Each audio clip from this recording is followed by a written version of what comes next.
ಮೃಣಾಲ್ ಹೆಬ್ಬಾಳ್ಕರ್ ಅವರು ಸ್ಪರ್ಧೆ ಮಾಡ್ತಾರ ಅನ್ನುವಂಥ ಪ್ರಶ್ನೆ ನಿಮ್ಮ ಕ್ಷೇತ್ರದ ಜನರು, ಜಿಲ್ಲೆ ಜನರಲ್ಲದ, ಏನು ಹೇಳಕ್ಕೆ? ಏನಿಲ್ಲ, ಹೈಕಮಾಂಡ್ ಯಾವ ಥರ ತೀರ್ಮಾನ ತೊಳ್ತಾರೆ, ನಮ್ಮ ಜಿಲ್ಲಾ ಉಸ್ತುವಾರಿ ಮಂತ್ರಿಗಳು ಯಾವ ಥರ ತೀರ್ಮಾನ ತೊಗೊಳ್ತಾರೆ ಅದಕ್ಕೆ ನಾವು ಬದ್ಧವಾಗಿದ್ದೀವಿ. ಕಾಂಗ್ರೆಸ್ ಪಕ್ಷದಲ್ಲಿ ಒಬ್ಬ ಸಾಮಾನ್ಯ ಕಾರ್ಯಕರ್ತನಿಗೂ ಅವಕಾಶ ಕೊಟ್ಟರೆ ಕೂಡ ನಮ್ಮ ಕ್ಷೇತ್ರದಿಂದ ನಾವು ಲೀಡ್ ಕೊಡಬೇಕನ್ನೋ ಒಂದು ಗುರಿಯನ್ನು ನಾವು ಮುಟ್ಟಿದ್ದೀವಿ. ಎರಡು ಕಡೆ ಹೆಸರು ಕೇಳಿ ಬರ್ತದೆ, ಚಿಕ್ಕೋಡಿ ಮತ್ತು ಬೆಳಗಾವಿ. ಯಾವ ಕಡೆ ಇಂಟ್ರೆಸ್ಟೆಡ್ ಇದ್ದಾರೆ? ಟಿಕೆಟ್ ಕೊಟ್ಟರೆ ಯಾರಾದರೂ ರೆಡಿ ಆಗಲೇಬೇಕು ಸರ್. ಯಾಕಂದ್ರೆ ಅದೇ ಅಲ್ಟಿಮೇಟ್ಲಿ ಹೈಕಮಾಂಡ್ ಪಕ್ಷದ ತೀರ್ಮಾನ, ಪಕ್ಷದ ಯಾವುದೇ ತೀರ್ಮಾನ ಆಗಲಿ ನಾವೆಲ್ಲರೂ ತಲೆವಾಗಿ ಕೆಲಸ ಮಾಡ್ಬೇಕಂತ ಹೇಳಿ ಒಂದು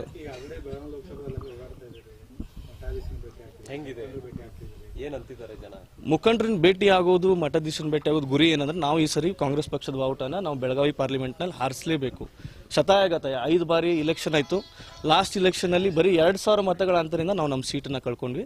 ನಮ್ಮ ಪಕ್ಷದಿಂದ ಯಾವುದಾದ್ರೂ ಒಬ್ಬ ಸಾಮಾನ್ಯ ವ್ಯಕ್ತಿ ಕೊಟ್ಟರು ಕೂಡ ಅದನ್ನು ನಾವು ಗೆಲ್ಲಿಸ್ಬೇಕನ್ನೋ ಗುರಿಯಿಂದಲೇ ನಾವು ಕೆಲಸ ಮಾಡ್ತಾ ಇದ್ದೀವಿ. ಸರ್, ಈಗ ಮೊನ್ನೆ ಕೂಡ ಎಲ್ಲಿ ಹೋದ್ರು ಮೇಡಮ್ ಅವ್ರಿಗೂ ಕೂಡ ಪ್ರೆಷರ್ ಮಾಡ್ತಾ ಇದ್ದಾರೆ, ಮೃಣಾಲ್ ಅವ್ರಿಗೆ ಟಿಕೆಟ್ ಕೊಡಿಸಿ ಅಂತೇಳಿ. ನೀವು ಹೋದ್ರು ಕೂಡ ನೀವೇ ನಿಲ್ಲಿ ಅಂತಿದ್ದಾರೆ.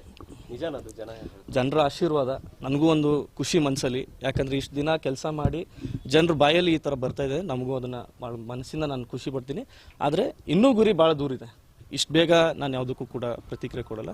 ಇನ್ನೂ ಭಾಳ ದೂರ ಗುರಿ ಇದೆ, ನೋಡೋಣ ಮುಂದೆ ಹೆಂಗೆ ಬರುತ್ತೆ. ಅದರ ಪಕ್ಷದಿಂದ ಯಾವುದೇ ತೀರ್ಮಾನ ಬಂದರೂ ಅದನ್ನು ತೀರ್ಮಾನ ಸ್ವಾಗತ ಮಾಡ್ತೀನಿ.